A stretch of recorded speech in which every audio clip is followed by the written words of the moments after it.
Prince Harry in 2012, when Hurricane Sandy, I was at CNN when Hurricane Sandy swept through Manhattan. I remember the building CNN was in swaying. It was scary stuff. The power going out, the water, it was mayhem.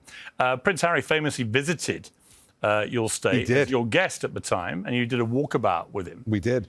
Things have sort of moved on for him since then. What do you make of what's gone on with Meghan and Harry and their journey to freedom?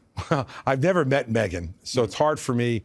And I try, as someone who is a public figure, to not judge too much based upon what I read or see. So I don't have really any opinions on Meghan.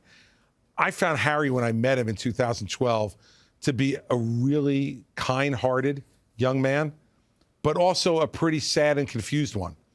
And I'll give you one example. We were to exchange gifts when he got off the helicopter in New Jersey, and I had a fleece, like the fleece I was wearing during Hurricane Sandy. I gave him a fleece that said Prince Harry on it.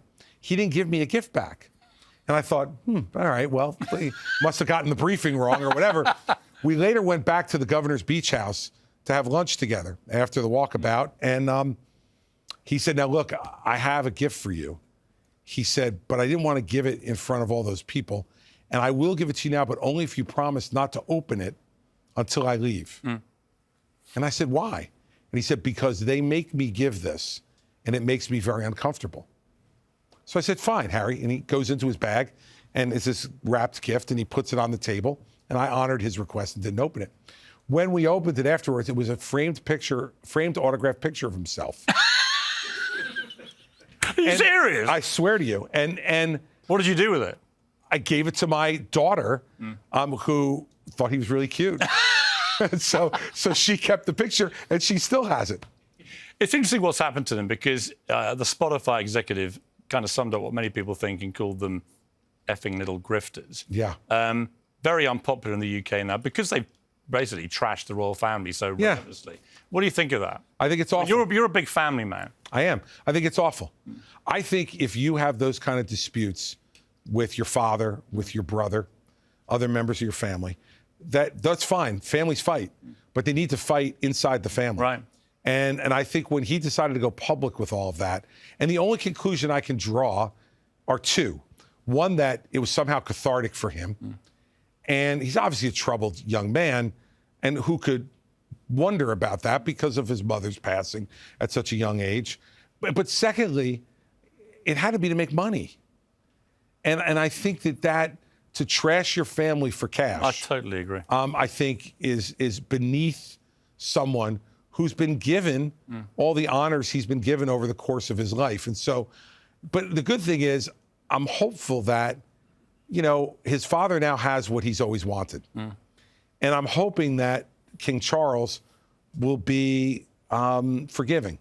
I think he's tried, but I think he's pretty much at the stage of washing his hands of him now, because the attacks just... Well, that's continue. incredibly sad. If that's what it is... I think you can't trust him. Every time he turns up, he just takes all the material he garners back and puts it in some other publication. And if that's what it is, then even as a father, there are moments where you just have to walk away. But I'll tell you, as a father of four, that it would be really hard for me to walk away from any of my children. Yeah. And if that's where the king is, it's a pretty sad place for him too.